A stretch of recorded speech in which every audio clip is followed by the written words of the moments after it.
भारत माता की जय। भारत माता की जोहार तेलंगाना हमारे वीरों को जोहार जोहार तेलंगाना हमारे वीरों को जोहार जोहार भारतीय जनता देशाనికి ఘనత भारतीय जनता देशाనికి ఘనత नरेंद्र मोदी గారి నాయకత్వం వర్ధిల్లాలి।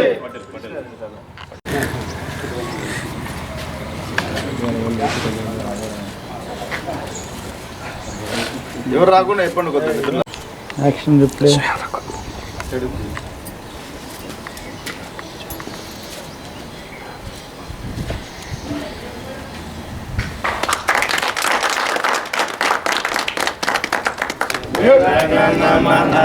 नायक जय हे भारत भाग्य विधाता पंजाब सिंधु गुजरात मराठा द्राविड उत्कल बंगा विंध्य हिमाचल यमुना गंगा उच्चल जले गाये तव जय गाथा जनगण मंगलदायक जय हे भारत भाग्य विधाता जय हे जय हे जय हे जय जय जय जय हे भारत माता की जय।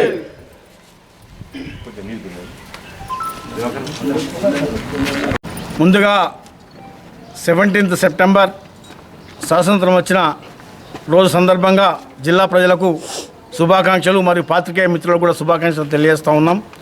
ఈరోజు మనకు 1947లో ఈ దేశానికి స్వతంత్రం వస్తే మనకు మాత్రం 1948 సెప్టెంబర్ 17th రోజు మనకు స్వతంత్రం రావడం జరిగింది। ఈ విషయంలో ఆ రోజు రజాకారులు ఎంతోమంది అణచివేత కార్యక్రమాలు చేపట్టడం జరిగింది। ఎంతోమంది ఆడబిడ్డల ప్రాణాలు తీయడం జరిగింది, బతుకమ్మ ఆడిపించడం జరిగింది నగ్నంగా। ఈరోజు రజాకార్ల పాలన నుండి విముక్తి అయి మనం తెలంగాణ అప్పుడు విమోచన జరిగింది ఈ తెలంగాణకు। ఈ విమోచన సందర్భంగా మనము అదే స్ఫూర్తితోని మనం మలి దశ ఉద్యమంలో ఈ తెలంగాణను సాధించుకున్నాం। ఈ తెలంగాణ సాధించుకున్న దాంట్లో కూడా ముఖ్య పాత్ర పోషించింది భారతీయ జనతా పార్టీ। ఆ రోజు స్వర్గీయ సుష్మా స్వరాజ్ గారు ప్రతిపక్ష నాయకురాలుగా ఎంతో మన వాణిని వినిపించి ఈరోజు ఈ తెలంగాణ రావడానికి ఎంతో దోహదపడ్డది భారతీయ జనతా పార్టీ సుష్మా స్వరాజ్ గారు। ఈరోజు వారికి కూడా నివాళులు అర్పించుకుంటూ మన చిన్నమ్మ అనేది తెలంగాణ ప్రజలందరికీ సుపరిచితురాలు మన సుష్మా స్వరాజ్ గారు, వారికి కూడా మరోసారి ఈ 17 సెప్టెంబర్ వారికి కూడా నివాళులు అర్పిస్తూ ఈరోజు రజాకార్ల పాలనను పోయి దాని రజాకార్ల పాలన మరోసారి ఈ తెలంగాణ ప్రజలకు చూపిస్తున్నటువంటి వ్యక్తి ఈ ముఖ్యమంత్రి కేసీఆర్ గారు। ఏ ఉద్యమం చేసినా అణచివేసే కార్యక్రమాన్ని చేపడతా ఉన్నాడు, ఏ ఉద్యమం చేసినా పోలీసు ద్వారా దౌర్జన్యం చేస్తూ ఉన్నాడు। మన ప్రియతమ రాష్ట్ర నాయకులు కేంద్ర మంత్రివర్యులను చూడకుండా కూడా రాష్ట్ర అధ్యక్షులు కిషన్ రెడ్డి గారు మన ఇందిరా పార్క్ దగ్గర ధర్నా చేస్తే అమానుషంగా వారిని లిఫ్ట్ చేయడం జరిగింది।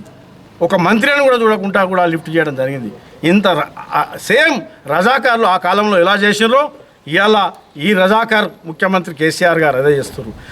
ఇవాళ తెలంగాణ ప్రజలు కూడా గుర్తించుకోవాలా, ఎందుకంటే రజాకార్ల పాలన మీరు చూడకపోవచ్చు, నేను కూడా చూడలేదు। ఈరోజు రజాకార్ల పాలనను మరిపించే విధంగా ఈయన పాలన ఉంది, ఈయనకు కూడా చర్మగీతం పాడాలి। ఈ 1948లో మనకు స్వతంత్రము ఎంత కష్టపడి తెచ్చుకున్నారో, ఎంతోమంది అమరులయ్యారు। ఇలా అదేవిధంగా ఈ తెలంగాణ ప్రభుత్వం ఈ కేసీఆర్ను కూడా మనం గద్దరించాల్సిన అవసరం ఉంది। రాబోయే రోజుల్లో మీరు మంచి ప్రభుత్వాన్ని ఎన్నుకోవాలి, ఒక Bharatiya Janata party double engine సర్కార్ను కూడా ఎన్నుకోవాలని ప్రజలందరికీ విజ్ఞప్తి చేస్తూ జై హింద్, జై భారత్, భారత్ మాతాకి।